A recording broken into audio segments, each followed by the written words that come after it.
Fantasy football league winners are genuinely pretty obvious once you learn to recognize the signs. Javonte Williams, Drake May, Chris Olave, those are some guys I thought about from last year. I went back and took a look at what made them league winners, some signs to look for, and I've compiled a handful of must-buy Dynasty trade targets for Fantasy Football 2026, as well as guys you should be targeting in your redraft leagues in drafts.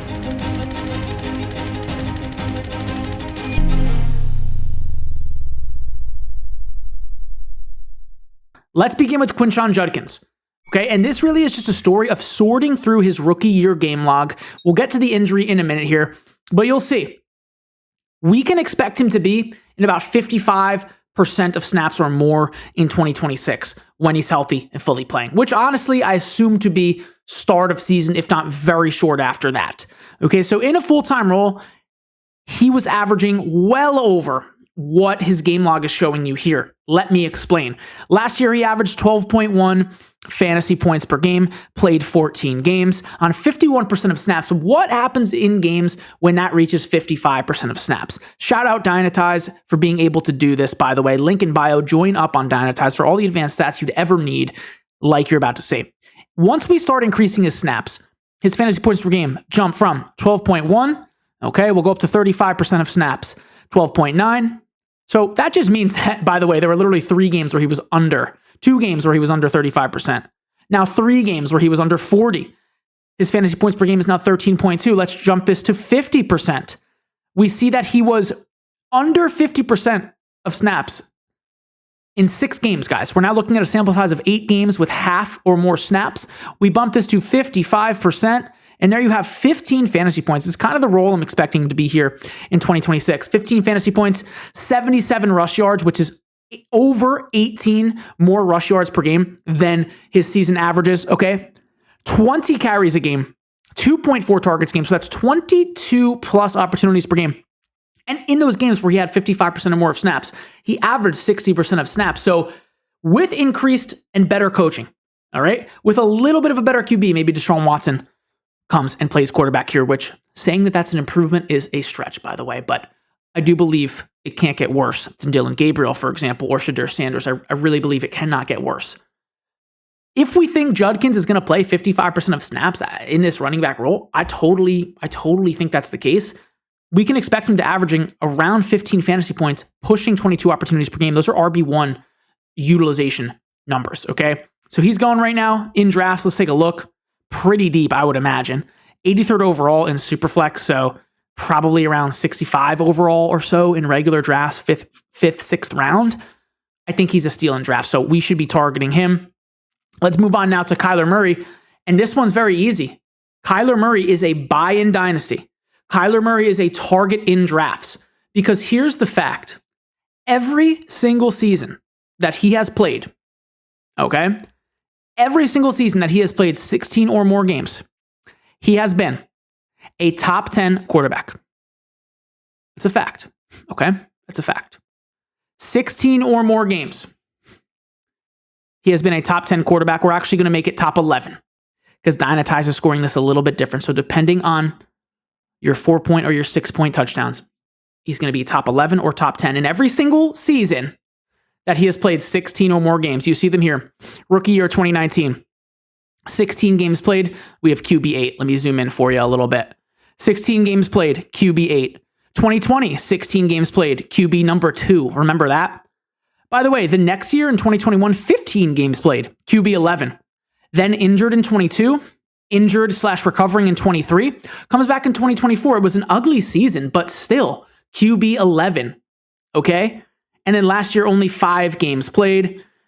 Can't really make much of that on the way out in Arizona since 2024. I'm giving him the pass on last year because we quite literally have, in every single season before last year, top 14 overall.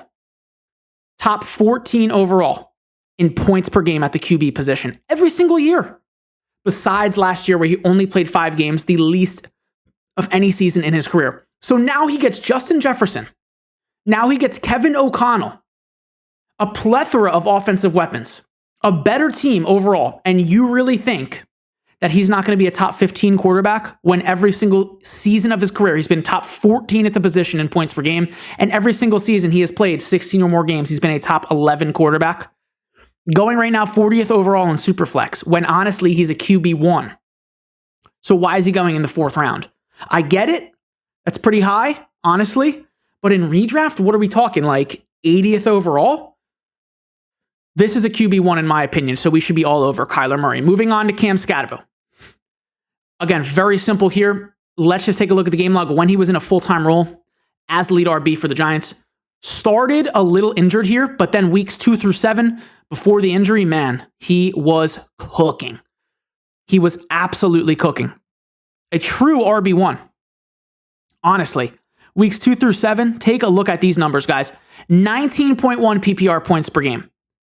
Right here, ranking RB8.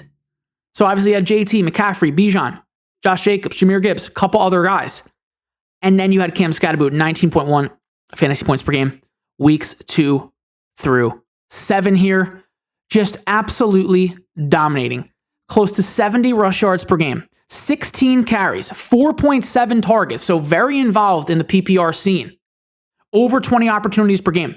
Now this year, avoids Jeremiah Love, gets an offensive lineman 10th overall. Harbaugh comes in, Dart is still there. Neighbors coming back, offense better, defense better, closer games, more touchdowns. Guys, again, performs a little better in leading game scripts of those 6 games in this filter. He was ahead in 2 of them, 22 points per game in those games when trailing 17.7. I can imagine this team might be leading more games in 2026. Just an RB1 hiding in plain sight, to be honest with you, as soon as he's back healthy. 76 overall in Superflex should be much higher. A steal.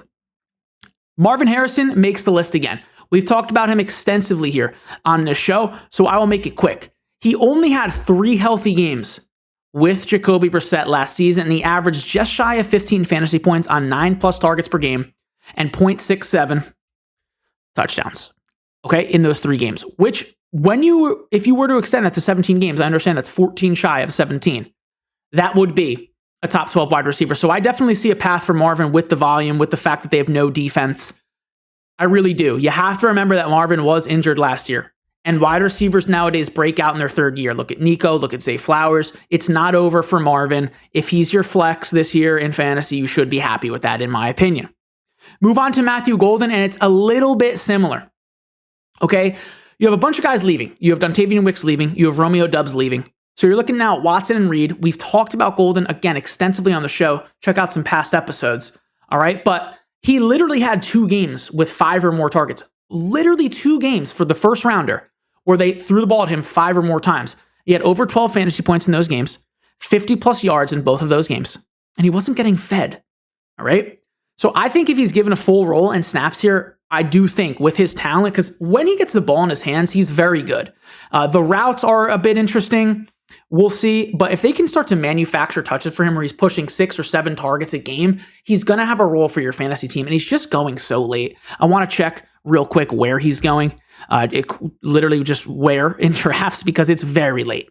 In Superflex, 146th overall. So well outside the top 100 in single-digit leagues, single-digit QB leagues, I should say.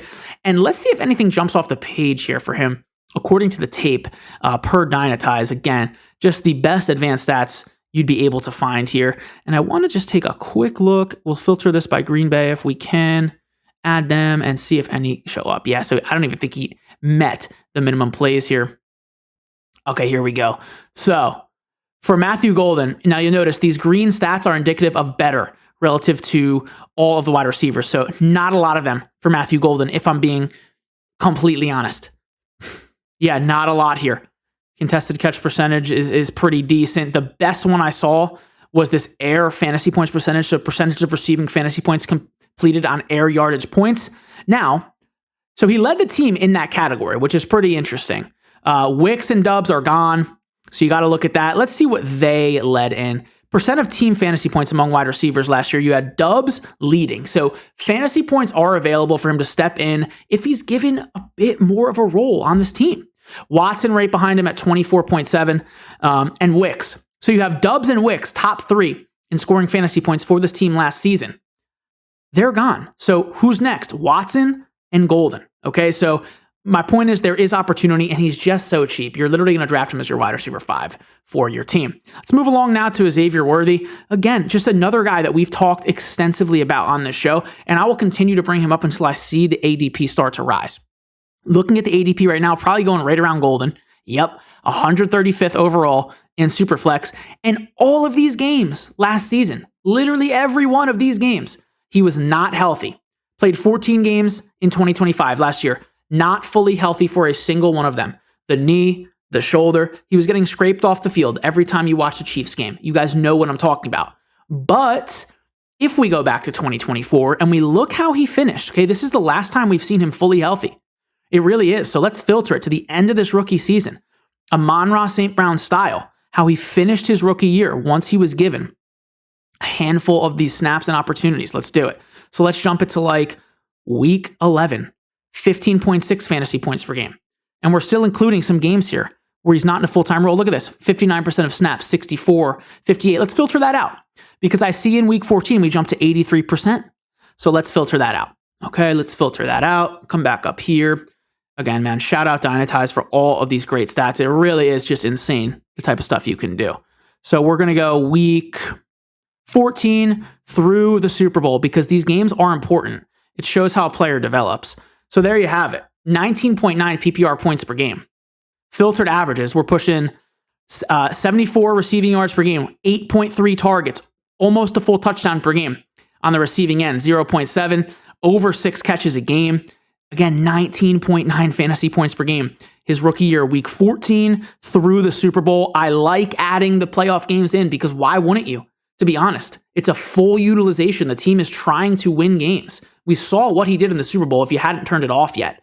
So a lot to like here for Worthy. This is the last time we saw him healthy in a full-time role. Over 80% of snaps in every single one of these games. We have a small sample size, about 7 games. We're looking for home runs here. So when he comes in and finishes as a top 18, 16, 15 wide receiver this year, right along Rashee Rice, don't be surprised. I really think, okay, that this is a guy we got to keep our eye on. And finally, guys, we do have Saquon Barkley. You got to be buying the veteran discounts here. Saquon Barkley is my pick for this year's Jonathan Taylor. When we look at the tape, again, shout out Dynasty, man. It's so sick. We can just go right in here, pull up all of these sick stats. Let's go to the Eagles running backs here and see where he is ranking. Now, expected fantasy points per game. I'm just going to get rid of the team filter here and let's just look because if we go to expected points per game, you'll see him pretty high up here, I'd have to imagine. Yep.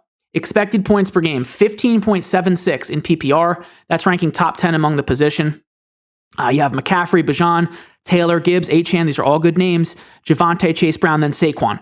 Now, fantasy points over expected per game. He's minus 1.24. Where does that rank? Probably pretty low.